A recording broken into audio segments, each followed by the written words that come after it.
gue kan pengen memahami juga dong kenapa Ganjar ini pantas jadi capres. Setelah gue lihat ternyata Mas Ganjar ini tuh punya cerita yang inspiratif.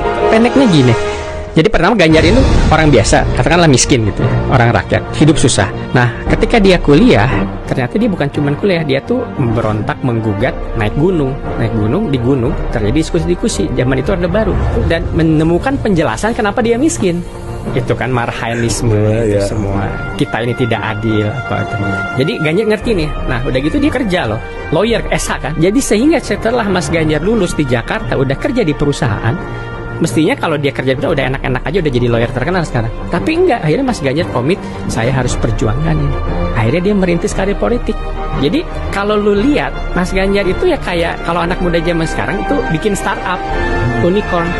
Zaman Orde Baru, anak muda keren itu join parpol melawan Orde Baru, melawan penguasa militer.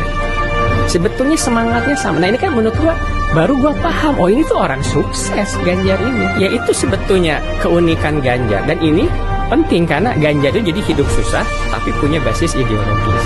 Nah jadi Ganjar ini sebetulnya paket lengkap gitu. Dia punya pengalaman dan dia pahami pengalamannya di perjuangan pergerakan pada zamannya. Nah ini kan sebuah paket lengkap mewakili keresahan anak muda menghadapi ketidakpastian.